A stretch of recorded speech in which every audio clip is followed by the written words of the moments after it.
big game tonight. Liverpool head into the match against Arsenal knowing that a win will move them to within a point of Premier League leaders Manchester City. Jurgen Klopp's side have won their last 8 league games in a row. That Liverpool manager sat down for an interview with us to discuss the title race and the threat of this evening's opponents. 10 games to go and technically it's in your hands now. Easy. 10 wins, Premier League champions, right? Yeah, exactly. Yeah, so you say it in the right mood and I answered in the right mood. It's when you really think about it, in the Premier League with the opponents we face, one of them is City. With all respect to all the other teams, but it's United, it's Tottenham. We have really probably played Villa away, I think, Wolves the last match, and all these kind of things. So none of them, and the most important one, the most difficult one, is now away at Arsenal. So. In all these discussions, it's nice that we have the discussion because that means we are close enough to have kind of a chance, better than we would be 20 points behind. But the only thing we really can do is to try with all we have to win the next football game. And how I said, that's a tricky one. They are in a very good moment, Arsenal. Play really good football. Won the last, I don't know how many, a lot. And so are at home. So I don't think there's any team in the world who would go to Arsenal and count the points already before, or add them on your account before you played the game. So, and we are not, of course, so we just give it a try. Jamie Carragher did some analysis of Arsenal and compared them to Man City on Monday Night Football and saw kind of the similarities. Yeah, there's a real sort of German influence in the Premier League at the moment, but do you see that kind of connection between those two teams, the Spanish? Yeah, Mikel Arteta is 100%. Is a really good coach. You can see that, and he would have been silly, and he's not, if he wouldn't have worked. If he would have worked with Pep Guardiola and wouldn't have an eye on what he's doing, and I'm pretty sure. There were similar footballers, the both of them, like fine footballers, and I'm pretty sure they like the same. They like the same football, and so yes, you can see it. It's, you can compare it if you want, but why not? I speak now to the former Liverpool striker Neil Mellor. Huge game this one. Neil, in Liverpool, as we've been saying, and as you'll know very well, last 8 league games they've won. But this one's the most important, isn't it? Yeah, morning Tom, morning Bella.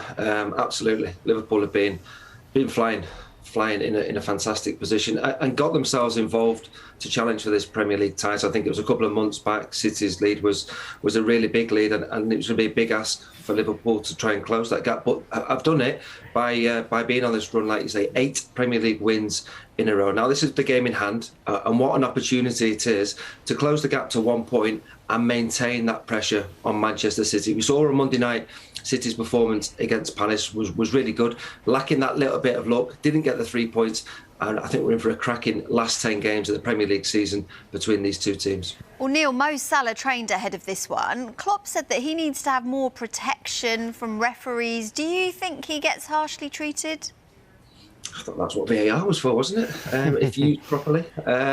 Yeah, I mean, Mo Salah's been brilliant for Liverpool. He's scored 20 Premier League goals again so far this season, 28 in all competitions. I know there's been a lot of talk about his contract situation, but I think the truth is when Mo Salah arrived from Roma, he was a top player. He's now become one of the best players in the world, and I've got no understanding why he would want to leave Liverpool, because he's become one of the top players in the world. He's producing week in, week out. He is a doubt for the game because he picked that knock up, didn't he, against Brighton, but hopefully he will be okay. But the manager's got a few decisions to make in the final third. He's got 5 players, all fully fit, vying for 3 spots tonight against Arsenal. But those 5 players, they get a lot of credit for Liverpool, but at the other end, they've only conceded 2 goals in that run of 8 league wins in a row. Are the defence getting the credit they deserve? Yeah, I mean, Alisson's in the mix, isn't he, for the Golden Glove this season with Edison? That's a decent little battle there. He's been superb. I think the big problem for Liverpool last season, of course, was injuries, the impact it had on the team, the balance of the team, and it was, of course, in defence. Now, all of a sudden, Van Dijk's back fit. Whoever's been alongside him, I think Matip's had a great season, Konate as well when he's come in. So Liverpool have got real strength in depth in all areas. Defensively look really strong. going forward look really strong. And in midfield, have got a number of options as well. We may see 1 or 2 changes to the starting lineup. That's a big change, a big difference for Liverpool. If you looked at the bench against Brighton, there was players that could really come on and change the game. And the big thing is, Tom Bella, that with the games left for Liverpool this season, wanting to win the Premier League, wanting to challenge for the Champions League, maybe win the FA Cup as well, that squad is going to be called upon. All the players are going to be needed to contribute if Liverpool are to have more success this season. Well, look, they're facing an Arsenal side who've won their last 5 games, quietly creeping up the table, aren't they? What have you made of Arsenal this season? Improved. I think they're in a position now to try and get back into the Champions League, which they've missed for a couple of seasons. I don't think they're anywhere near the level of Man City or Liverpool. I think that is the truth. I mean, yes, they've won 5 games in a row, but if you look at the opposition that they've been beaten, they haven't beaten a top side yet this season. And that is the next step, isn't it, for Arsenal to try and beat a top side. They've only lost 2 home games this season in the Premier League, which has been Chelsea, which has been Man City, and that showed the difficulty of them getting to that next level, which is where they want to get to. I think for Arsenal this season it's about top 4, and they're in a great position to do so, but tonight it's a big challenge for them to try and raise the levels to compete against Liverpool. And a challenge also for Liverpool is to stop Martin Odegaard. He's in great form for Arsenal. Is Jurgen Klopp the type of manager who will think, right, we need to stop him playing because that will stop Arsenal playing, or does he think, let them worry about us? Yeah, well, if you watch Liverpool have got players that can create problems for any opposition in the Premier League, and from a variety of different ways. You know, Diaz has been a great addition to Liverpool. Salah, Mane, Firmino, Jota. You've got the likes of Thiago who can create, and yes, Odegaard's been in great form for Arsenal. I think Saka as well is a top talent for Arsenal. Smith Rowe's not even been playing recently, has he? But another really good, exciting young player. Liverpool can cope with opposition because of the likes of Van Dijk, Fabinho, one of the best defensive midfield players in the Premier League. So Liverpool are really strong and capable of coping with talented opposition players, knowing that they have the threat going forward. So I think Arsenal will certainly be mindful of some of Liverpool's attacking players tonight. And when Klopp was asked about the title race, he said they will keep being as annoying as possible. It's a bit like me with Tom and this morning shift. But do you feel like the quadruple was still very much alive?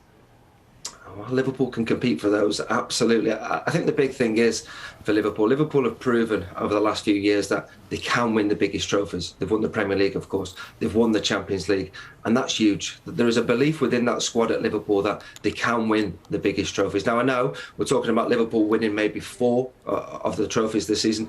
I'm sure in that City dressing room, they'll be believing and hoping they can win 3 trophies themselves. They're in 3 remaining trophies themselves, aren't they? I think one thing's for sure, we are in for a cracking battle between Man City and Liverpool, 2 top sides in the 3 remaining competitions. Of course, the Champions League draw is Friday. Could they meet each other? Well, it is possible. We could end up seeing Liverpool play Man City for 3 or 4 games in a row. Of course, the FA Cup as well. Both have got quarter-final games to get through as well. Yeah, that'd be good. Yeah, a lot to look forward to between now and the end of the season. And one more question on tonight, Neil. If you're in that Liverpool dressing room, you'll know that you've beaten Arsenal twice already this season without conceding a goal.